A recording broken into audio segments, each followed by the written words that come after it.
This podcast is powered by Anchor.fm at ng Podmetrics. Stay tuned sa kalagitnaan ng show para malaman kung paano nyo ma-distribute and ma-monetize ang podcast nyo. And with that out of the picture, let's start the show.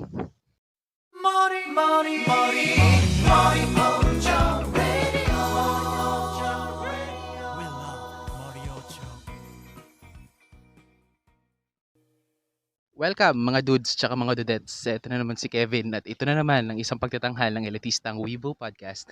Andito na naman tayo sa People's Park sa aming open studios dahil wala pa ring lugar na papag-recordan sa bahay dahil it's just a small room. So may mga kasama kasi ako. So ito, andito na naman tayo sa open air studios natin. So, kamusta tayong lahat? Sana nasa mabuting kalagayan tayo. Rather you're working or you are on your well-deserved rest. Sana nasa ayos lang ang lahat-lahat sa atin. So, eto, June. Maraming bagay ang nakakapagpa-excite sa atin or sa akin in regards on the fandom is kung saan tayo sa fandom natin. So, first things first. So, if you have Netflix, siguro while browsing, siguro napapanood nyo na yung Record of Ragnarok. Nasa Netflix na siya. I think the first 12 episodes are already there. There are some negatives about the pacing and some of the animation on that show. Pero hindi ko pa siya natatapos so I can give a more in-depth reaction about it. But with the first 4 episodes na napanood ko, it's fine. It's okay. I'll finish it pag nagkaroon ako ng oras to have it watch again. But for those 4 episodes na una ko napanood, it's fine. So with with that, yun, Record of Ragnarok, if you have time, check it out for yourselves. And also, nasa Netflix din siya ngayon, yung compilation movies ng Mobile Suit Gundam. So, yung pinakaunang Gundam, which happens or basically yung pinakaunang saga ng Universal Century. So that's the first that's three at least over an hour yata sila na compilation movies that summarizes yung 40 plus episodes ng 1979 series. So if ayaw nyo panoorin yung 40 plus episodes, you have the compilation movies and one of the best Gundam movies sa Universal Century, ang Char's Counterattack. It's also available on Netflix now as preparation sa isa na naman bagong feature from the same era, ang Universal Century, yung Hathaway Flash. So hindi ko pa napapanood yung Hathaway Flash dahil wala naman ako Netflix sa bahay. We're poor. Pero yeah, well, once I got the time, maybe puntahan ko yung classmate ko tapos panoorin ko yung Hathaway Flash. Kasi the animation looks really good. Para siyang Gundam The Origins, yung style ng animation niya, which is really really good. And still, total, kumpletuhin ko na yung updates ko with Netflix. So, hindi naman siya totally anime because it's a cartoon from back in the day. Tambay kayo sa bahay or homebody kayo sa bahay back in the 90s. Pag umaga I think this is channel 2, pinapalabas siya noon yung He-Man. Yun, Kevin Smith made or directed sa mo to ba sequel ng Masters of the Universe or He-Man. So they just dropped the trailer a few days ago and ayun, it looks promising. So yun, panonoorin ko din siya pag nagkaroon ako ng time, which is by the way sa July na yon. On the movie side of things, Rurouni Kenshin, yung huling Rurouni Kenshin movie is already on Netflix as well, along with the other movies na pinalabas for the live action Kenshin or Rurouni Kenshin series. So yun, andun si Mask Rider Den-O. So if you're into the Mask Rider franchise, mag-enjoy kayo dahil there are also some other Kamen Rider actors in there. So whatever your opinion was with the mangaka nung Samurai X or Rurouni Kenshin, the movie is really good if you could set aside kung ano man yung opinions nyo with the mangaka. I could dig deeper onto it, but I'm thinking of a separate discussion about that. So yun lang muna yung mga updates natin sa mundo ng fandom. So ano ba yung episode natin ngayon? So also this month, may pinalabas sa Netflix. Yes. Hindi na tayo lalayo, nasa Netflix lang din to. Which is an adaptation of a Filipino comic which is Trese. Based siya sa comic book series ni Kajo Baldissimo and Budget Tan. It started in like the early 2010s. Well, yun yung time na nagsimula akong ipunin yung mga comics, yung I think nasa 180 pesos yun sa National Bookstore dati. So, basically, Trece was a big deal for Filipino mythology or for Filipino pop culture kasi for like the first time a Filipino made or a Filipino creation got its Netflix adaptation and we are all excited about it, especially us na mga nagbabasa ng comic book or ng comics or local comics dito sa Pilipinas. So bago tayo magpunta dun sa mismong adaptation, konting history on what my history with Trece is. So, back in the early 2010s, yan, I think 2011 or 2012 or something, tumatambay ako sa National Bookstore. Then, I found it on the like parang comic section nila. So I was browsing there, so andun yung mga usual tinitignan ko, Birkada, yes, Birkada by Lyndon Gregorio. I think Life in Progress, meron din silang compilation books nun. Tapos I found this black and white book which titled Trece. So na-curious ako kung ano siya. Buti na lang may bukas na copy. So So, as a kid back then, binasa ko siya privately. Kahit ilang beses akong binalik-balikan ng guard at tinitingnan ng masama. But yun, I actually just read yung first story dun sa comic strip na yun, and I got hooked kasi it's Manila, it's modern, then it has like a supernatural twist. So, binili ko siya kahit 180 siya, kahit 180 pesos siya. Dapat ikakain ko yun ng Jollibee or something. Pero ayun, kinuha ko siya, tapos tinuloy-tuloy ko yung basa. Then I enjoyed it. So been reading it, tapos binili ko yung mga succeeding books, book 2, book 3 hanggang sa book 7.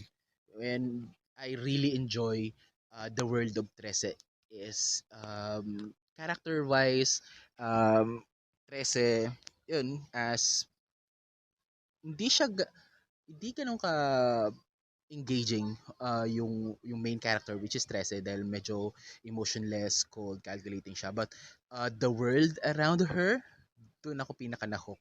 Dahil nga yun, I've been enjoying yung Philippine mythology.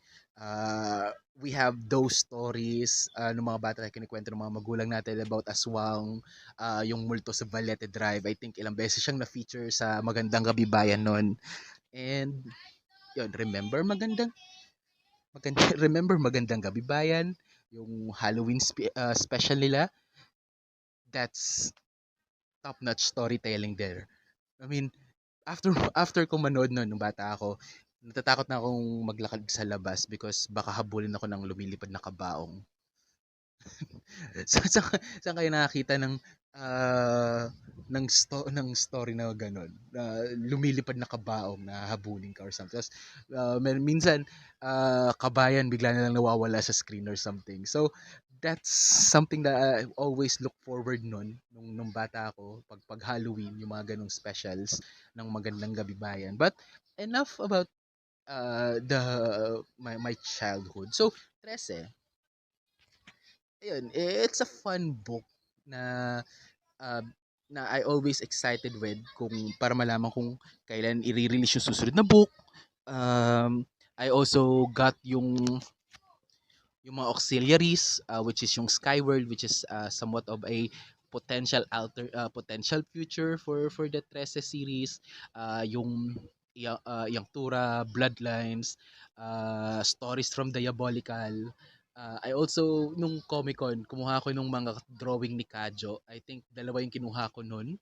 Isa is yung mostly drawings niya or artworks niya with Batman nila, and yung isa na most na yung isa which is dinrawing niya yung characters from Voltes 5. So, yun, dalawa pa rin nakuha ko. And of course, I had it autographed back then. Sa pinakaunang Comic-Con ko pa yun, back in 2017, which is almost 4 years ago. Sana bumalik na yung events, no? Na-miss ko na ulit pumunta ng Comic-Con, magpapirma at bumili ng comics and artworks, then pa-autograph ko din sa mga kaibigan ko like Eman Centeno, Mick, kaibigan ko yan si Mick, at sila Patrick Enrique and Manik Sabrera, and many many many more local comiceros. So Trese, the Netflix series, parang in-announce siya back in 2019. It was yun, parang rumors pa lang siya noon na it will have a Netflix adaptation. I kind of wish na live action siya because it flows no, yeah, parang yun yung unang nasa isip ko. Gusto ko siya maging live action with local actors pa nga noon. I actually like thinking yun, like someone like De Castro as Trece, because parang yun yung pinaka na-imagine ko pag 13. Then the pandemic happens, tapos nausod yung then yun, we learned that it's an animated series with Jay Oliva at its helm. Jay Oliva is a prominent name in DC. He is one of the brains behind some of the animated movies, yung direct to video na animated movies ng DC, which is good, from mediocre to good naman. So yun, then they announce yung voice cast. They have Liza Soberano for the Tagalog, then Shay Mitchell for the English dub. So medyo iffy pa ako nung pinanood ko yung trailer because of how the delivery goes. So pero of course, I'm still excited. It's Philippine creations on the big on a worldwide screen. So I'm still very, very happy na nangyari 'yon.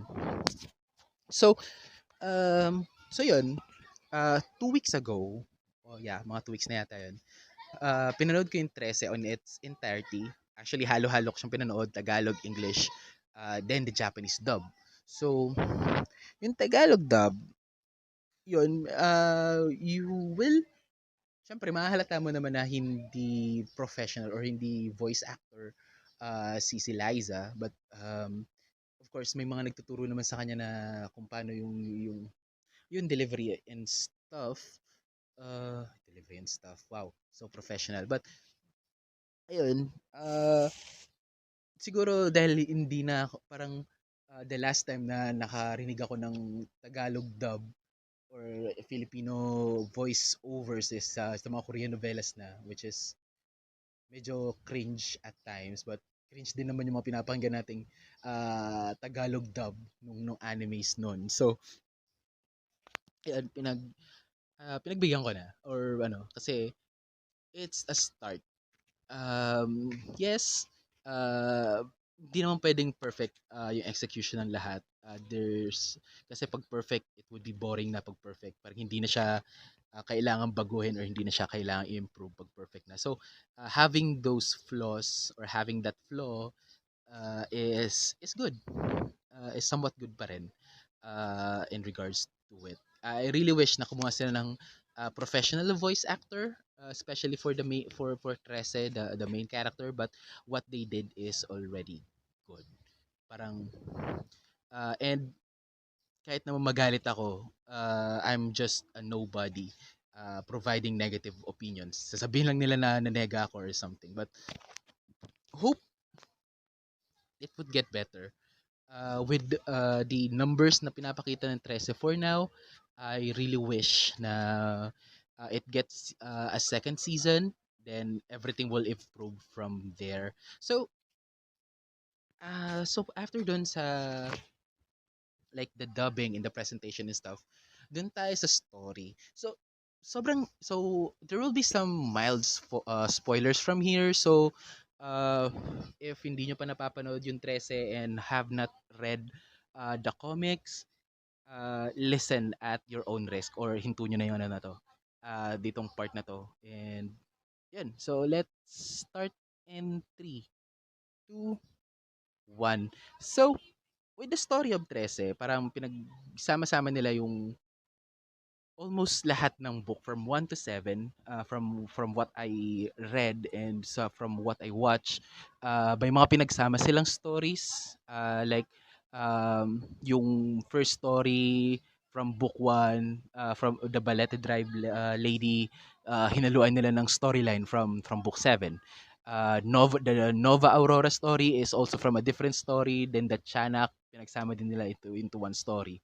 I really love I really love kung paano nila pinagsama-sama yung some of the stories from all the books. Pero yeah, I really wish na those stories have their share as well, or kung paano sila ano. So sometimes parang ano siya, it's somewhat of a gripe, pero it's just a 6 episode story. So they need to do certain liberties on the adaptation. So I really love yung character designs. Trece has never been look good from the comics. The Kambal, oh my god. If I'm a girl, I would simp for the Kambal. And if you see the memes of people being thirsty for the Kambal, ma-overwhelm kayo. And they're also like really really great character designs, lalo yung isang aswang from the flashbacks, yung long hair na aswang, which is tinawag siya ni Fabio Makisig. Fabio Makisig is a local wrestler from MWF. Sana bumalik na yung MWF on doing live wrestling events para makita ulit natin the awesomeness that is Fabio Makisig. But he called it like Alucards. So para siyang wordplay from Alucard from the Castlevania series. And yun, I really, really love those character designs. And iniba nila yung designs ni nung wind fairies, sila yung si Hami tsaka si Ami, yung mga diwata ng hangin. So they also have like really good designs. And this manananggal chick, aswang manananggal chick, my god, it's so hot. So yun. Yun. So character designs are good. Um, the stories from good to really good. Yun, I really love kung paano nila pinagsama-sama yung ibang mga stories. And maybe for my negative, or it's mostly like nitpicks on my end, yun, yung exposition on episode 6. Does it really need to be like 10 minutes of exposition? Parang, parang ano siya, parang siyang, parang unnecessary to a fault. Pero I think parang it's necessary for the story. Pero sana they made it like show it, not tell it, para nakakapag-isip din, or the audience, parang inaano niyo na, okay audience, ganito yung nangyari, tapos da da da da da da da da. Okay, parang hindi nyo kailangang i-explain lahat. Show it to us, and we could make our minds we could make heads or tails on it. So, yan lang yung ilan sa mga gripe ko from the Tracy from the Trese series. So, yun basically yung main topic natin. And and um as I said, ayun na nga, as I said, ano siya, uh, it's a good adaptation of a Filipino creation. Sana ito talaga yung maging simula of having like Pinoy creations having the spotlight para sa ano. Kasi ang dami-dami nating stories to tell in regards to our own creations or our own mythology and stuff. So sa pagbabalik ng show, I will tell you all about the things na I also really want to get a spotlight on, not just for Philippine, most likely yung uh, Philippine creation or independent works. So sa pagbabalik natin yan.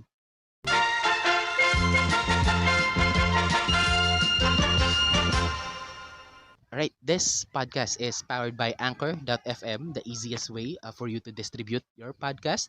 Sign up na sa Anchor.fm para, yun, after you created your account and uploaded your podcast in there, tutulungan kanila to have it distributed to different platforms like Spotify, Apple Podcasts, Google Podcasts, and such. So, uh, once na once that you have your once na you have your podcast distributed, analytics will be all over the place. So medyo mahirap na sundan kung paano nagpo-progress yung podcast mo. So diyan papasok kung isa pa nating kaibigan ang Podmetrics. Podmetrics is a analytics platform that will help you consolidate your analytics into one place, and the best part is Podmetrics will also help you with monetizing your podcast through affiliated links. So sign up na for an account at podmetrics.co. Gamitin nyo lang yung referral code namin na Elitistang Weeboo. Elitistang Weeboo. That's capital E and W. So dalawang E yun at dalawang O sa Weeboo. So yun. Sign up na sa Anchor.fm for distribution and Podmetrics for analytics and monetization. With that, balik na tayo sa show.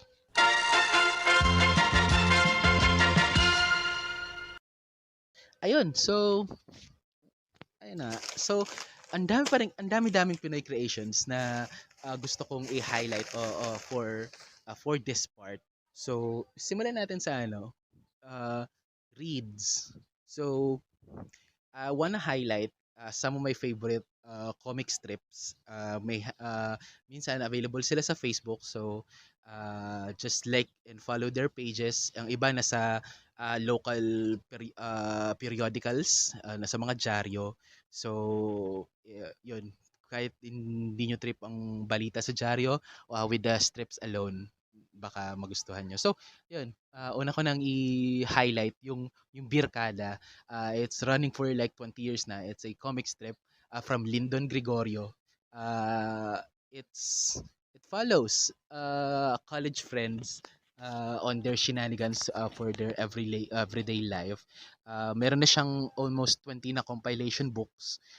You could go to the Birkada page. That's beer, of course, yung iniinom, Birkada.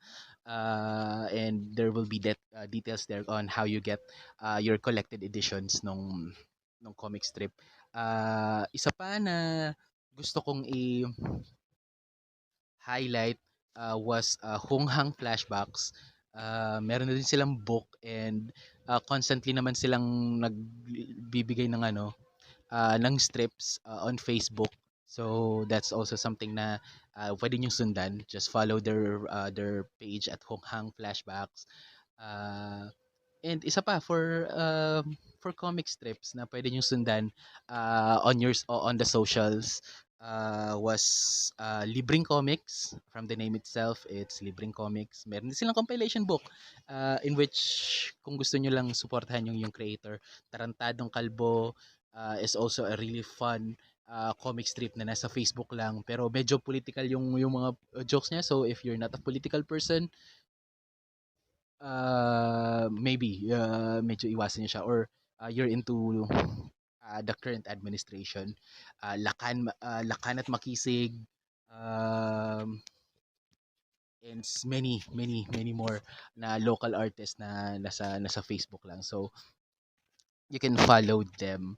Uh, and also if you wanted to have or to read some Pinoy made comic books or Pinoy made comics. So meron na tayong local na na site that you could check out. That's Penlab, penlab.inc.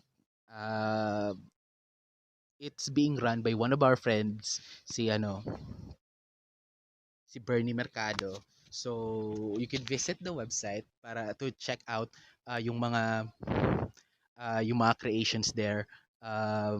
For my recommendations, you could read Katipunera Warrior. It's a really good. You could also check yung mga uh, you could also check ang Jowa Kong Crosswise and lot more sa Penlab. So that's penlab.inc. And yan. So shoutout na rin kay Bernie, yung kaibigan natin. Uh, for for serialized comics na meron talagang publications and whatnot, um, Meet Space from Arnold Are. It's a really good, also para siyang Trese. It's supernatural beings from Philippine mythology na on a modern setting. We also have um, Skyworld and many more local creations na pwede nyong puntahan sa bookstores, national, fully book and whatnot. So you could browse through there. So hanggang dito na lang muna tayo. I think I'm rambling a lot na for the past 20 plus minutes. So if you want to follow us, you can always like our page, follow us on all the podcast platforms, Anchor, Spotify, Google Podcasts and whatnot. Follow nyo lang kami doon para updated kayo kung kailan kami nag-upload.